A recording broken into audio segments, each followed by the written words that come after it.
حکیم لقمان ایک شخصیت جن کا تذکرہ قرآن کریم کی سورہ لقمان میں آیا ہے، تاہم یہ واضح نہیں کہ وہ نبی تھے یا نہیں، البتہ وہ ایک بہت دانا آدمی تھے۔ حکیم لقمان اس دنیا کے عظیم تھنکر تھے جنہیں ہر علوم میں بہت مہارت حاصل تھی۔ اردو کی مشہور مثل ہے کہ وہم کی دوا تو حکیم لقمان کے پاس بھی نہیں ہے، یعنی ان کو حکمت کی معراج سمجھا جاتا ہے۔ تین شخصیتیں ایسی ہیں جن کا ذکر ان کے نام کے ساتھ قرآن مجید میں آیا ہے اور جو نبی نہیں تھے: حضرت لقمان علیہ السلام، حضرت طالوت اور حضرت ذوالقرنین۔ ان میں سب سے بلند درجہ حکیم لقمان کو حاصل ہے، کیونکہ اللہ تعالیٰ نے حضرت لقمان کی تعریف اور ان کی بعض نصیحتوں کا تذکرہ قرآن میں بڑی عظمت و شان کے ساتھ بیان کیا ہے، اور انہی کے نام پر قرآن مجید کی ایک سورہ کا نام سورہ لقمان رکھا گیا ہے۔ اللہ تعالیٰ نے سورہ لقمان میں حضرت لقمان کی ان قیمتی نصیحتوں کا ذکر فرمایا ہے جو انہوں نے اپنے بیٹے انم کو مخاطب کر کے بیان فرمائی تھیں۔ اور یاد کیجئے جب لقمان نے اپنے بیٹے سے کہا اور وہ اسے نصیحت کر رہے تھے: اے میرے بیٹے، اللہ کے ساتھ شرک نہ کرنا، بے شک شرک بہت بڑا ظلم ہے۔ اے میرے بیٹے، اگر کوئی عمل رائی کے دانے برابر بھی ہو اور وہ زمین و آسمان یا چٹانوں میں کہیں بھی چھپا ہو، اللہ اسے لاموجود کر دے گا، بے شک وہ ہر شے سے باخبر ہے۔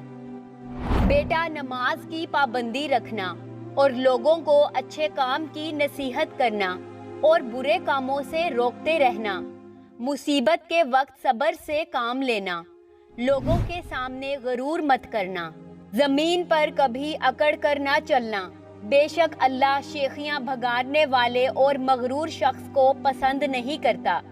اپنی چال کو اعتدال میں رکھنا اور اپنی آواز نیچی رکھنا، کیونکہ تمام آوازوں میں سے سب سے زیادہ بری آواز گدھے کی ہوتی ہے۔ یہ حکیمانہ اقوال اللہ تعالیٰ نے اس لیے قرآن کریم میں نقل کیے ہیں تاکہ قیامت تک آنے والے انسان ان سے فائدہ اٹھا کر اپنی زندگی کو خوب سے خوب تر بنا سکیں اور ایک اچھا معاشرہ وجود میں آ سکے۔ حکیم لقمان اصل میں کون تھے؟ اللہ تعالیٰ نے ان کے نسب، خاندان اور زمانہ کے بارے میں تو اپنے کلام میں کوئی ذکر نہیں کیا، لیکن ان کے حکیمانہ اقوال کا ذکر فرمایا ہے۔ تاہم قدیم تاریخ اس بات کی گواہی دیتی ہے کہ اس نام کا ایک شخص سرزمین عرب میں مشہور تھا، البتہ ان کی شخصیت اور نسب کے بارے میں اختلاف پایا جاتا ہے۔ ایک روایت کے مطابق آپ حضرت ایوب علیہ السلام کے بھانجے یا خالہ زاد بھائی تھے، جبکہ دوسری روایت کے مطابق حضرت داؤد علیہ السلام کا ہم عصر ہونا معلوم ہوتا ہے۔ اکثر مورخین کی رائے ہے کہ حکیم لقمان افریقی النسل تھے اور آپ کا تعلق سوڈان سے تھا، اور عرب میں آپ کی آمد بحیثیت غلام ہوئی تھی۔ روایات میں آتا ہے کہ آپ شکل و صورت کے اعتبار سے اچھے نہیں تھے، چپٹی ناک، چھوٹا قد، سیاہ رنگ والے۔ ان کی صورت اگرچہ حبشیانہ تھی، لیکن آپ حکمت و دانائی کا سمندر تھے۔ جیسا کہ مشہور تابعی حضرت سعید بن مسیب نے ایک غلام حبشی سے کہا: تمہیں اپنی سیاہ فامی پر شرمندہ نہیں ہونا چاہیے، کیونکہ سوڈانیوں میں 3 آدمی دنیا کے بہترین انسان ہوئے ہیں: حضرت بلال حبشی رضی اللہ تعالیٰ عنہ، حضرت عمر فاروق کا غلام مہجہ اور حکیم لقمان۔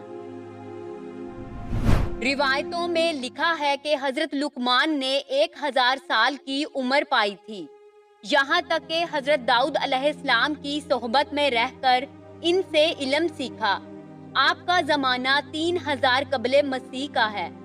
آپ بنی اسرائیل کے مفتی تھے، مگر جب حضرت داؤد علیہ السلام منصب نبوت پر فائز ہو گئے تو آپ نے فتویٰ دینا ترک کر دیا، جمہور علماء کا اتفاق ہے کہ حکیم لقمان نبی نہیں تھے اور نہ ہی ان پر وحی نازل ہوئی، کیونکہ قرآن و حدیث میں کسی بھی جگہ کوئی ایسا اشارہ موجود نہیں جو حکیم لقمان کے نبی یا رسول ہونے پر دلالت کرتا ہو۔ اللہ نے حضرت لقمان کو وہ چیز عطا فرمائی تھی جو اس زمانے کے انسانوں میں سے کسی کو عطا نہیں کی۔ اللہ نے انہیں 100 انسانوں کے برابر عقل و شعور عطا فرمایا تھا، اور آپ کے سینے کو اللہ نے حکمتوں کا خزینہ بنا دیا تھا۔ حکمت کیا ہے؟ حکمت عقل و فہم کو کہتے ہیں۔ حکمت ایک ایسی شے ہے کہ اللہ جس کے دل میں یہ رکھ دیتا ہے، اس کا دل روشن ہو جاتا ہے۔ نبوت کی طرح حکمت بھی ایک وہبی چیز ہے۔ کوئی شخص اپنی جد و جہد اور کسب سے حکمت حاصل نہیں کر سکتا، جس طرح بغیر خدا کے عطا کیے کوئی شخص نبوت نہیں پا سکتا۔ یہ اور بات ہے کہ نبوت کا درجہ حکمت کے مرتبے سے بہت اعلیٰ اور بلند ہے۔ حضرت لقمان کے بارے میں بتایا جاتا ہے کہ اللہ نے انہیں جڑی بوٹیوں میں خاصیت کا علم عطا کیا تھا، اور جڑی بوٹیاں انہیں اپنی خاصیت سے آگاہ کرتی تھیں۔ حضرت لقمان نے ہی علم طب کی بنیاد رکھی تھی، اور ادویات کی خاصیت اور ان کے استعمال کے طریقے بتائے۔ حضرت لقمان اپنے ارد گرد کے فطرت کے مظاہر کا بغور مطالعہ کرتے رہتے تھے۔ جانوروں اور پودوں کو دیکھ کر اللہ کے قوانین کا مشاہدہ کرتے اور اس چیز تک عقلی رسائی کی کوشش کرتے کہ ان تمام تخلیقات کی بنیاد کیا ہے اور ان کا مقصد حیات کیا ہے۔ ایک دن آپ درخت کے نیچے لیٹے آرام کر رہے تھے کہ خواب میں ایک فرشتہ ان کے پاس آیا اور انہیں خبر دی کہ اللہ آپ کو حکمت یا نبوت جیسی دولت سے نوازنا چاہتا ہے۔ حضرت لقمان نے حکمت کو قبول کیا۔ جب وہ بیدار ہوئے تو انہوں نے اپنے ذہن میں تیزی اور قابلیت محسوس کی۔ آپ نے اس نعمت پر اپنے رب کا شکر ادا کیا اور اللہ کی حمد کی۔ حضرت قتادہ سے روایت ہے کہ راتوں رات ان پر حکمت برسا دی گئی اور ان کی رگ رگ میں حکمت بھر دی گئی۔ صبح کو ان کی باتیں اور عادتیں حکیمانہ ہو گئیں۔ لیکن بدقسمتی سے حضرت لقمان کو ایک قافلے نے گرفتار کر لیا اور ان کو بطور غلام فروخت کر دیا۔ حضرت لقمان بنی حسحاس کے غلام تھے۔ بنی حسحاس مصر کا ایک شان و شوکت والا خدا ترس اور توحید پرست قبیلہ تھا۔ پورے قبیلے والے اگرچہ حضرت لقمان کو غلام سمجھتے تھے، مگر ان کو قدر سے دیکھا جاتا تھا۔ ان کا مالک ان کی دانائی اور دور اندیشی سے بہت متاثر تھا۔ وہ حکیم لقمان کی رائے کو اپناتا اور ان سے مشورہ کرتا تھا۔ اس طرح حضرت لقمان کی شخصیت عرب میں ایک حکیم دانا کی حیثیت سے بہت مشہور ہو گئی تھی۔ لوگ دور دور سے مصر میں اس دانش حکیم کے پاس آتے اور نصیحت کی باتیں سیکھتے۔ روایتوں کے مطابق حضرت لقمان نے دنیا کے بہت سے علاقوں کا سفر کیا تھا اور 4000 پیغمبروں کی خدمت میں حاضری دی تھی۔ آپ نے ان پیغمبروں کے مقدس کلاموں میں سے 8 باتوں کو چن کر یاد کر لیا تھا، جو یہ ہیں: جب تم نماز پڑھو تو اپنے دل کی حفاظت کرو، جب تم کھانا کھاؤ تو اپنے حلق کی حفاظت کرو، جب تم لوگوں کی مجلس میں رہو تو اپنی زبان کی حفاظت کرو، جب تم کسی غیر کے مکان میں رہو تو اپنی آنکھوں کی حفاظت کرو، اللہ کو ہمیشہ یاد کرتے رہا کرو، اپنے احسانوں کو بھلا دو، اپنی موت کو ہمیشہ یاد کرتے رہا کرو، دوسروں کے ظلم کو فراموش کر دو۔ ایک دفعہ آپ سے سوال کیا گیا کہ آپ نے نبوت کے بجائے حکمت کیوں اختیار کی؟ تو جواب دیا کہ اگر اللہ مجھے نبی بنا دیتا تو اور بات تھی، ممکن تھا کہ منصب نبوت کو میں نبھا جاتا، لیکن جب مجھے اختیار دیا گیا تو مجھے ڈر لگا کہ کہیں ایسا نہ ہو کہ میں نبوت کا بوجھ اٹھا نہ سکوں، اس لیے میں نے حکمت کو پسند کیا۔ عرب میں بعض پڑھے لکھے لوگوں کے پاس صحیفہ لقمان کے نام سے ان کے حکیمانہ اقوال کا ایک مجموعہ بھی موجود تھا۔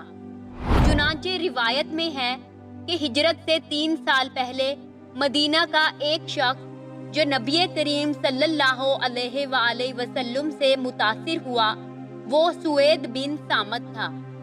وہ حج کے لیے مکہ گیا تو نبی کریم صلی اللہ علیہ وآلہ وسلم حاجیوں کو دین کی دعوت دے رہے تھے۔ سوید نے جب حضور صلی اللہ علیہ وآلہ وسلم کی تقریر سنی تو بولا، آپ جو باتیں پیش کر رہے ہیں ایسی ایک چیز میرے پاس بھی ہے۔ آپ صلی اللہ علیہ وآلہ وسلم نے پوچھا وہ کیا ہے؟ اس نے کہا صحیفہ لقمان۔ پھر آپ صلی اللہ علیہ وآلہ وسلم نے صحیفے کا کچھ حصہ سنا، پھر فرمایا یہ اچھا کلام ہے، لیکن میرے پاس اس سے بھی ایک اچھا کلام ہے۔ اس کے بعد آپ نے اسے قرآن سنایا تو سوید نے اعتراف کیا کہ بلا شبہ یہ صحیفہ لقمان سے بہتر ہے۔ حکیم لقمان کا نام اسلامی تاریخ میں علم و دانش اور حکمت کی باتیں بتائے جانے والے حکیم کی حیثیت سے جانا جاتا ہے۔ حضرت لقمان اپنے بیٹے سے مرتے وقت فرماتے تھے کہ اے میرے بیٹے، عالموں کے پاس بیٹھا کرو اور اپنے گھٹنے ان سے ملا دے، کیونکہ اللہ دلوں کو حکمت کے نور سے زندہ کرتا ہے، جیسے مری ہوئی زمین کو بارش سے۔ تفسیر فتح الرحمن میں ہے کہ آپ کی قبر مقام سرفند میں رملہ کے قریب مسجد اور بازار کے درمیان میں ہے، اور اس جگہ 70 انبیاء کرام بھی مدفون ہیں، جن کو آپ کے بعد یہودیوں نے بیت المقدس سے نکال دیا تھا، اور یہ لوگ بھوک پیاس سے تڑپ تڑپ کر مر گئے تھے۔ آپ کی قبر پر ایک بلند نشان ہے، اور اس قبر کی زیارت کے لیے لوگ دور دور سے جایا کرتے ہیں۔